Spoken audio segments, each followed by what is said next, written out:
आज के स्मैकडाउन की अगर बात करें तो इसमें रोमन रेंस भी आए और बहुत सारे बड़े बड़े सुपरस्टार आए। रोमन रेंस का इंतजार हुआ खत्म, जो हमको रोमन रेंस नहीं देखने को मिल रहा है, तो स्मैकडाउन पर उनका दिखा जलवा। और इसके साथ ही जिम्मी ऊसो आए और रोमन रेंस के बारे में कुछ कही बड़ी बातें, और रोमन रेंस और रॉक की क्या चल रही है स्टोरी लाइन, और साथ ही साथ कुछ बड़े मैचेस भी सेगमेंट हमको देखने को मिला। केविन ओवेंस का क्या हुआ बवाल जानेंगे इस वीडियो में। तो बिना किसी देरी शुरू करते हैं, उससे पहले चैनल को सब्सक्राइब कर लो यार।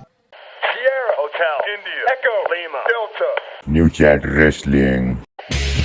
आज की स्मैकडाउन की अगर बात करें तो देखो, सबसे पहले स्मैकडाउन की शुरुआत करते हुए अगर हम लोग बात कर लें आज की स्मैकडाउन की शुरुआत कैसे हुई और किस सुपरस्टार ने की, तो जिम्मी ऊसो आते हैं भाई बाहर निकल करके और रिंग से, और अपनी पुरानी वही थीम से आते हैं। जिम्मी ऊसो एंटर करते हैं अरीना में और साथ ही साथ आ जाते हैं रिंग में। उनके साथ ही कुछ देर बाद रोमन रेंस की एंट्री हो जाती है। जिम्मी रोमन को कहते हैं भाई मैं रोमन रेंस के लिए ही आया था उस दिन बैड ब्लड में, और इसके साथ ही ये भी रोमन रेंस भी कहते हैं भाई तू ही सही है बंदा। और डब्ल्यूडब्ल्यू में अगर देखा जाए तो रोमन रेंस और जिम्मी ऊसो की इतनी समय जो पार्टनरशिप चल रही है डब्ल्यूडब्ल्यू में बहुत ही अच्छी चल रही है। और रोमन रेंस ये भी कहते हैं भाई ये ही वो लौंडा है जो मेरा साथ देने आया था, और इस मेरे मैच में जो हुआ था जब ब्लड लाइन के खिलाफ, ऐसा कुछ कहा नहीं भाई, ब्लड लाइन कुछ नहीं कहा था। रोमन रेंस ने कहा था जो सोलो सिकोवा के खिलाफ जो मैच हुआ था उसमें जिम्मी ऊसो ने आकर के जो मदद की उसके लिए मैं बहुत ही ज़्यादा शुक्रिया करता हूँ। और मैं सभी से ये कहना चाहता हूँ भाई उठो खड़े हो और इस लौंडे को स्वीकार करो, यानी कि एक्नॉलेज करो इसको,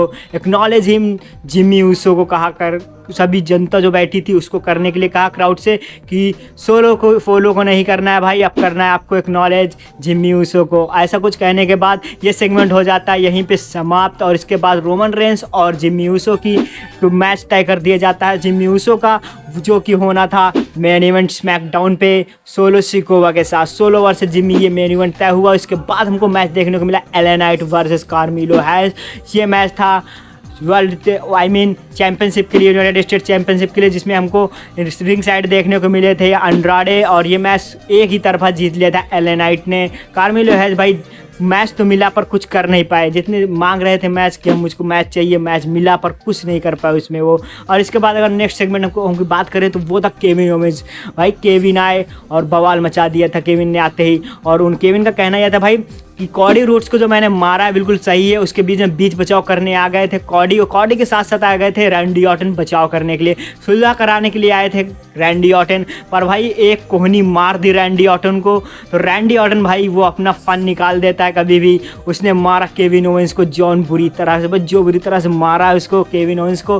भाई गुस्सा तो सभी को आता है भाई, वो आया था बीच बचाव करने, आपने उसको मार दिया तो क्या छोड़ेगा रैंडी ऑर्टन? नहीं छोड़ेगा भाई। एक सांप जैसे होता है वो किसी को भी डर सकता है, वैसे भी रैंडी है, रैंडी का भरोसा नहीं करा जा सकता डब्ल्यूडब्ल्यू में। अगर देखें तो ये कुछ फाइट हुई आज की डब्ल्यूडब्ल्यू में, और कॉडी रोड्स और इसके साथ ही जो फाइट हुई थी बैक स्टेज रैंडी ऑर्टन के साथ ही केविन ओवेंस से, ये सेगमेंट अभी तक यहीं था। इसके ऊपर बड़ा फाइन भी लगा था केविन ओवेंस के ऊपर, इसकी आप वीडियो में आगे बात करेंगे कौन से फाइन था। उसके बाद अगला मैच हमको देखने को मिला tag team match Bianca baler versus jet Kargil, Bianca baler jet Kargil का मैच देखने को मिला हमको, और इसमें जिसमें बियांका बेलर ने अपना टैग टीम टाइटल। अगला सेगमेंट हमको देखने को मिला डब्ल्यूडब्ल्यू स्मैकडाउन पर, वो था नाया जैक्स टिफनी स्टैटन से रिलेटेड। टिफनी स्टैटन और नाया जैक्स इंटर हुई रिंग में और कहा देखो भाई मैं जो होने वाला है क्राउन ज्वेल उसमें मैं पूरी तरह से लिव मॉर्गन को उठा के 10 बार पटकने वाली हूँ। और इसके बाद जो टिफनी स्टैटन के पास है मनी इन द बैंक, वो कैश इन कर देगी लिव मॉर्गन के ऊपर और वो जीत जाएगी, बन जाएगी चैंपियन, और हम दोनों हो जाएंगे चैंपियन। तभी नाओमी आती हैं, कहती हैं देखो जो पिछला मैच तुम्हारा हुआ था।